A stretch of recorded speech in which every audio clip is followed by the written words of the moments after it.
UMass 2026. Big question with UMass. Are they the worst team in college football? Will they go 0-12 for the second consecutive season? I think not. And a couple of reasons why. We'll talk coaching staff, roster, schedule, and what to expect for UMass heading into the season. First and foremost, a quick glimpse at the overall program. This team is basically towards the bottom in MAC recruiting rankings pretty consistently. They actually finished 8th this year, believe it or not. And they're also a team that does not take a lot of transfers. Recently, they have seen an uptick in this, and actually the quality has gotten better. So I'm optimistic with the direction of the transfers. Now, retention is a bit up and down with this team. As you can see in the graphs on the screen, we have 86% of last year's class, but 44% of the year prior. Altogether, UMass ranks as the 8th best talent acquirer in the MAC over the last 3 years, which is better than I thought considering there are 13 teams in this conference. But it hasn't mattered. Last year, they went 0-12. The only game they had a post-game win expectancy above 50% was Bryant. Their next highest number was 14% against Buffalo. Their head coach, Joe Harasimiak, is back for year 2. Previously, the Rutgers DC, he was the head coach of Maine in the late 2010s. So this is a guy that does have some ties to the area, and he was the FCS Coach of the Year in his final season with Maine. They went to the semifinal that season. But still a lot that needs to come together at UMass. It's a very difficult job. Max Werner takes over OC duties after working as a Toledo analyst. He was the co-OC of Bowling Green from 22 to 24. Weird offense. They were extremely slow, but pretty pass-heavy with a 52% pass rate. And a lot of multiple formations, 12 personnel with Max Werner. I always say Mike Werner. Max Werner, if I said it earlier, excuse me. But changes to the offense, that at least leaves questions. DC Jared Keat is in year 2 after working with Rutgers DBs under Harasimiak. He also coordinated Maine's defense in 2022. Last year, UMass was 117th in total defense. Injuries certainly did not help them throughout the year. They've had a number of players transfer to other programs. But this is a coaching staff, I think, that at least has some optimism as we head into the season. There's also a car alarm going off outside. Please let me know in the chat if you can hear this. Hopefully not. But let's dive into the depth chart and a reason why I'm pretty optimistic with UMass. Briefly, what you're seeing here is our projections, top of the depth chart. Those are the guys we expect to start, how many snaps they've played, what star recruit they were. Recruiting value or value score is a 0 to 100 scale, 100 being the best all-conference type players, 50 being average, and 0 being the worst. Then we have transfers. Where did these guys come from if they came over in the last cycle? This is a clear investment in the program. I mean, they took a Virginia Tech transfer in Pop Watson III, who's actually started games for Virginia Tech and didn't look horrendous. So immediately, this should be an upgrade. Watson is a 57% career completion percentage, 8.9 yards per attempt, equal on big-time throws and turnover-worthy plays, somewhat mobile. He needs to take the sacks and cut them down. He had a 37% pressure-to-sack ratio. This is undoubtedly the best quarterback that's probably walked through these doors in 10 years. You also have R.J. Johnson from Florida A&M, a bit more of a dice roll because he's an FCS guy. But this is a guy that was 6'2", 210, 93rd percentile in the FCS. Why is he going to UMass? This could not have been his best offer. And then they have some further depth. In Inagawa from Drake, he was a 66th percentile quarterback in the FCS. We have UMass ranked 4th in the MAC at quarterback. You just don't have, there's 3 somewhat competent transfers for this team playing QB. This is a shocking number of resources spent at the position, which should prove immediately helpful. This team was absolutely and utterly horrific at quarterback last year under Hairston for most of the season. They played a number of guys. But clear, definitive upgrade. Wide receiver, this is a position where you do lose some players. Jaquan Gibson transferred out, goes to a bigger program. But you bring in a former 4-star in Joseph Griffin. He was at Wisconsin last year, previously of Boston College. And one of the big things, we've seen him play. This is a guy that previously had 44 catches, 584 yards, perimeter receiver. Not the most efficient, but he's been in power conferences. Big 6'3" perimeter receiver. Good for UMass. You bring in Randall King from Campbell, 74th percentile in the FCS, over 2 yards per route. You bring in Devin Matthews from East Texas A&M, a slot receiver, but 95th percentile in the FCS. There's a pretty good group to start. And then you do have some incumbents like Kenzion Dia Johnson was the #1 recruit for this team in 2024, like the highest they took in. T.Y. Harding is back after injury. He had a good efficiency score in 24, 1.94 yards per route, but got hurt in week 3 last year. That's a quality top 5 or 6 receivers for this team. We have them ranked 7th in the MAC, which is far above where they normally are, which is dead last. So immediately, QB wide receiver combo is pretty nice for this team, all things considered. And I'm mainly comparing to previous UMass schools. Tight end, this position is kind of weak. You do return your top 3. Max Dowling played the most, but he was pretty clearly below average. A former UT Martin transfer, 40th percentile. He's never actually been above that, even in the FCS. Had a 9% drop rate. The main thing is he's played before. He's not an inexperienced freshman. You also have Reese Atkins, a former Eastern Kentucky transfer. He played 265 below average snaps last year for UMass.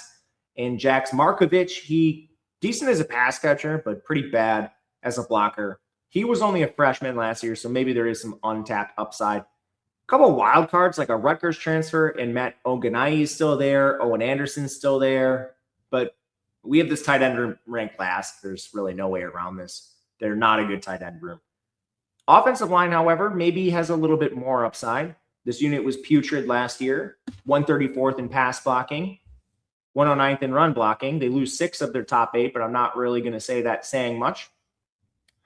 Still a big question, though. Like your left tackle, you're bringing in a McNeese State transfer, and he was 65th percentile down there. That's not a great bet. It's not bad, but it's not great. Your right tackle, you have Greg Klingensmith, a William and Mary transfer, and he was 79th percentile in 2024, but last year he dropped to the 50th percentile. Probably not the best bet. Maybe you see like Jackson King. He was horrible on 212 snaps last year. Tanner Burlingame is a redshirt sophomore with 14 snaps. Tackle is a real concern. Inside, probably a bit better. Peyton Miller is a player who's a holdover. He had 288 snaps. Between right guard and center, he was 37th percentile, so not great there. Colorado State, Urian Bakchea. That's a hard name, excuse me. He was a starter out in the Mountain West at an average level. 21 pressures in pass pro, good run blocker, but given he started in a better conference and was actually average, he's probably your favorite for center, maybe a guard spot. And then your final guard, Brock Taylor, 29th percentile, better in the run game, allowed 19 pressures on 345 snaps. It's just pretty tough. You have some depth that maybe can step forward, like Riley Bloch, Gavin Wilson, Garrett Cooper, but to be honest, this offensive line didn't really do much to upgrade. The only thing they really did outside of a transfer here and there, like Urian Bakchea, was bring in a new offensive line coach, and that's Brad White. He's actually not really new. He's a promotion, but he's coached offensive line at the FCS level. They're going to rely on him to make this unit better because we currently have this as the 2nd worst offensive line in the conference, which honestly, we're optimistic about QB, wide receiver. This could just ultimately derail the entire thing. And if that's the case, then UMass is in for another bad season.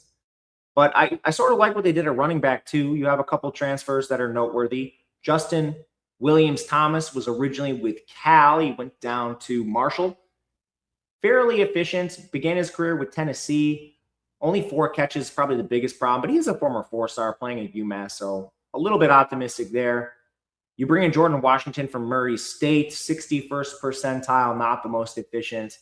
Then you have like Elijah Faulkner, Demarion Alberic, a couple players that are relatively inexperienced, probably more change of paces than anything else. But let me know what you guys think about the offense. My diagnosis of this, they're still more talented than previous seasons and probably by a pretty decent margin. What they did at quarterback and receiver should be a floor for this team. Hopefully, new offensive line coach Brian White can do something with that unit because it is a major concern. And if you get that fixed, the offense should at least be below average in the MAC rather than absolutely horrendous. And before we get to the defense, This video is brought to you by our college football summer guide. We've been hard at work trying to get this to you ever since the spring. And what this includes for just $50, projections for every single game. That's a score, a total, and a spread.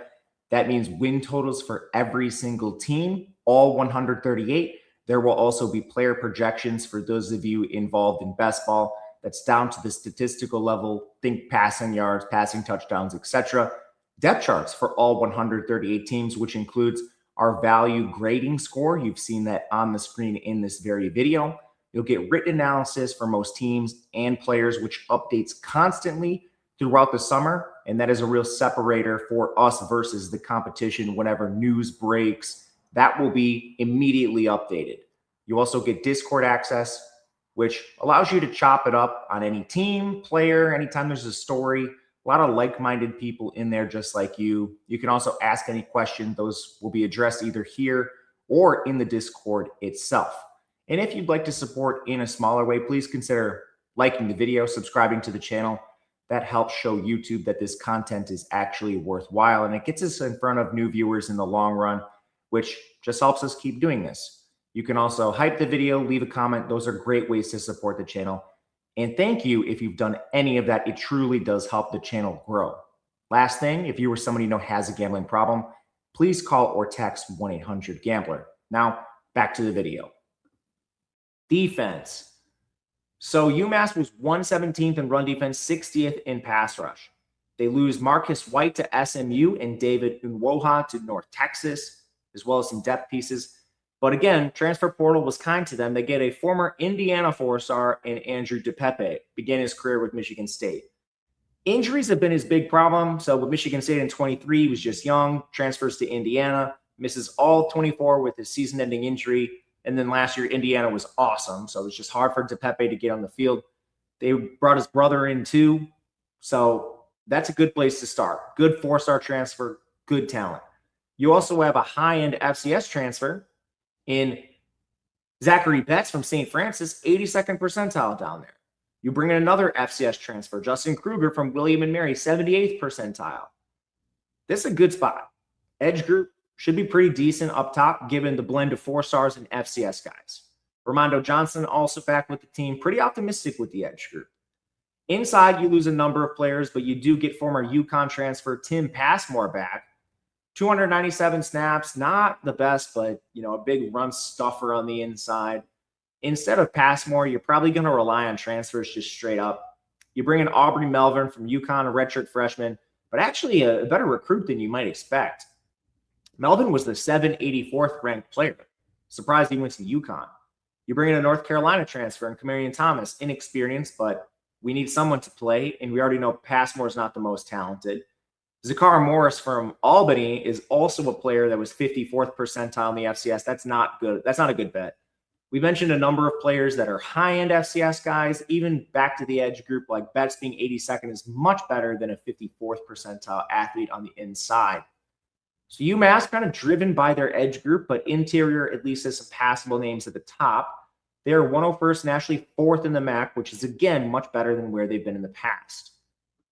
Linebacker is very sneaky. There's a position of strength for this team. It starts with Tyler Martin. He led the team with 103 tackles, and he was good in coverage. He did an interception and 2 PBUs. That's a fantastic place to start. Then they also get back Timmy Hinspeter. He was hurt through most of the season, but he's originally a Rutgers transfer. A lead in run defense. He had 69 tackles in 7 games. It's nearly 10 tackles a game. He was an efficiency monster. He just didn't play enough. So we need to expand that over a larger sample. They also get Joshua Isaiah from NC-A&T, 3-year starter. Big problem with him is he was kind of a liability until last year. 50th percentile the first 2 years, and then he jumps to 84th last year. So the growth is good. I'm a little concerned that it took a while in the FCS. Kendrick Counsell from St. Francis, 73rd percentile. So these are pretty decent bets. They also have Kari Bendolph, a low-level Jacksonville State transfer. But we have the linebacker room second in this conference, believe it or not. Tyler Martin and Hinspeter kind of being your bookends. This is a decent unit overall for this team. Linebackers are strength. Secondary, Last year, they were 135th. They do return Zeron Daniel at safety, a former Georgetown transfer, over 1,600 snaps. Pretty above average, 75 tackles, was third on the team, only allowed 8 catches. So Daniel's probably your best player in the secondary. It's between him and some younger players, but that's one thing to mention. They also get back their other safety. We mentioned how injured UMass was last year. One of those injuries, not just Hinspeter, who we talked about, or Unwoha, who transferred, but D.D. Snyder, a Ball State starter. He had hand surgery after 2 appearances, and he flashed pretty early on the small sample. He should start if he's healthy. You also get back Kendall Bournes. This is a guy that probably won't start because of poor play, 28th percentile, but at least some depth. And then you have at corner, Davidson transfer TJ McGee, season-ending injury in week 3 last year. So again, another player that was a starter, hurt very early in the year. This is a guy that very well could start for this team at a decent level. He flashed prior to the injury, a 2-year starter with Davidson in the 89th percentile. That kind of just leaves one position to figure out. I think Raheem Sextill is probably the number 1 guy, but he was below average on rotational snaps. We'll see if he can actually carve out that role. A couple other options, Isaiah Reed from UCF, Michael Robinson from Rutgers. Reed was originally a Brown transfer, 69th percentile, but then missed all of last year with injury. Robinson only has 29 career snaps. We do have the secondary as a bit of a problem, 11th in the MAC out of 13 teams. But I see this as a unit with some upside. It's not absolutely horrendous like it was last year when they were a bottom 2 team in the country. They bring back former Cal kicker Derek Morris. Weird his profile for a kicker. 13 of 15 on extra points, that's bad. 10 of 16 on field goals, that's bad. But 3 of 5 from 50 plus? Excuse me, what? Anyway, if he can clean up some of the sprays inside, having that range is good. He just sprays a ton of stuff. So interesting kicking job for UMass. Here's where the team ranks overall. Quietly a lot better than you might think, and we still have UMass ranked 132nd. So what this should tell you immediately is we have the MAC as one of the worst, not one of the worst, the worst conference in college football this year. Better, excuse me, not even better than Conference USA. We have Conference USA ahead of the MAC. And UMass ranking 132nd still comes in with a win projection of 5.67 for us. Their win total is 2.5. Juice to the over, but this was a very clear over bet for me, one of the first ones we took, and it has been moving our direction. Strengths of the team, easily defensive line and linebacker. That should be a foundational position group, that front 7. Offense does have a lot invested at QB and a fair amount invested in the skill position players. O-line is a mess, but they're hoping a new O-line coach can fix that. But how do we get over 2.5 wins? Let's look at the schedule. First of all, they play 2 FCS teams. It's going to hurt their chances for a bowl, but doesn't matter for a win total quite as much. Sacred Heart and Stonehill. So check the rules at your book. Make sure they both count, but most places they should. The one thing you can say about this, all right, UMass hasn't always played well against FCS teams. They lost to Bryant last year. Well, you look at early preseason projections for the FCS. Where does combine the two? Where does Stonehill and Sacred Heart rank? These are teams outside the top 90 in preseason FCS projections. Should be pretty easy wins. From there, Rutgers in week 1, probably a loss. You have upstart Sacramento State, who lost their head coach. That game is on the road, which is the biggest problem, but probably a pick 'em there. And then throughout the conference, you play plenty of the bottom end teams on the schedule. You have Ball State, who's a disaster this year. You have Akron, who's not much better this year. Who are the teams at the top of the conference you truly fear? Because you'll notice MAC favorite Western Michigan's not on the schedule. You'll notice you don't see Ohio on the schedule. Yeah, they have Miami, Ohio. They don't even have Central Michigan. This is a schedule that is pretty easy as far as MAC standards go. So when you're talking about playing Sacred Heart, Stonehill, getting your 2 wins in the FCS, we need to pick off one more. Just one more. This is an easy over for me. I'm pretty optimistic on UMass. In fact, I don't think it's out of the realm of possibility they go bowling. It's probably unlikely, but that's the hottest take I'll give you for this team. I'm taking 2.5 wins towards the over.